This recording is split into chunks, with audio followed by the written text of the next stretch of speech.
Violet Evergarden was an anime that had my radar bleeping for a long while ever since its first burst onto the internet and fully broadcasted on January 2018, with the great Kyoto animation behind the wheel. Until now in 2020, the year of the pandemic and many other monotonous events, and thanks to the ease of Netflix that I finally decided to give this a watch. Violet Evergarden is the light novel based story of a war-trained orphaned girl named Violet after the flower thanks to her beloved mentor and commander, Gilbert Bougainvillea. After the war, the prosthetic-limbed Violet is taken under the wing of Gilbert's friend, Claudia Hodgins, and tries to honor Gilbert's last words by living her life, and thus begins her story as she becomes an Auto Memories doll, or simply doll, to see if she could understand what love is after Gilbert expressed his for Violet during his brink of death. Dolls here act as ghostwriters for people in order to write letters and other documents, especially love letters, conveying the power of words as part of its central theme. When I was looking from the outside in, the word doll made me thought Violet was an android of sorts who wanted to understand the human emotions such as love. It didn't help that she had metal arms and was trained to be a war machine.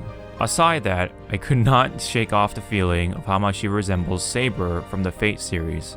I just couldn't help it. Violet Evergarden was definitely a show I highly enjoyed through and through with its 14 episodes. In fact, I binged the entire thing in one night. It was visually gorgeous, which was what had the anime on my radar forever until now. The backgrounds, visual effects, just couldn't help myself be awed while the story went on. The character designs were also great as well, especially someone like Iris.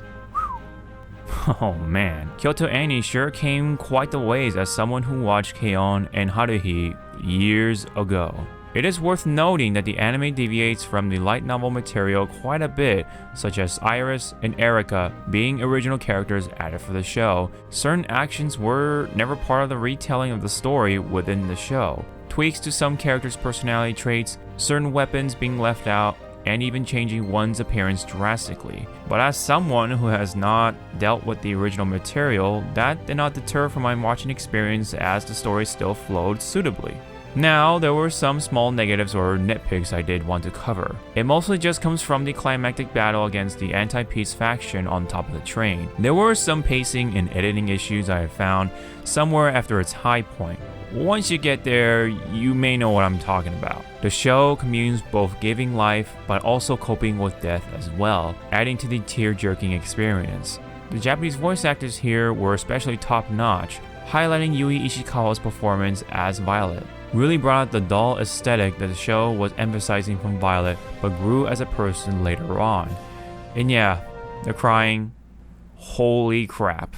The storytelling was really well done to bring the emotions from other characters, and Violet always took something from that. These moments including a handful of tear-jerking scenes. Many episodes had that compassionate ending to tie up that knot. It also doesn't help that the music really enriches the emotional moments as well. My favorite episode, I have to say, has to go to Anne's experience with Violet's visit.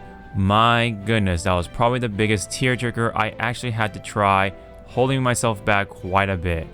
I haven't felt like that since One Piece with its many sad moments. Followed by the playwright, Oscar, and Aiden's episode was just absolutely heavy hitting. All in all, Violet Evergarden was an emotional train ride rather than a roller coaster, which makes it a smooth experience on top of it glowing with radiant splendor, and the substantial performances really mix well for the viewing experience. Violet Evergarden gets a strong 9 out of 10. If you're a sucker for a tender, tear-inducing anime or a huge fan of shows from Kyoto Animation, this is a must-watch. It makes me appreciate the studio even more and hope they can bounce back stronger than ever. I definitely cannot wait for the movie to come out. I've already watched the special and the first movie on Netflix. I'm certainly itching for more. So that's it for my review on Violet Evergarden. If you guys have any comments about my review or the show itself, please leave those in the comment section below.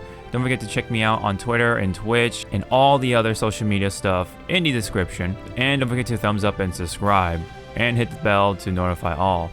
Really appreciate it, guys, and that's how you know you see more videos from me. Thank you guys so much. I'll see you guys in the next video. Sean out.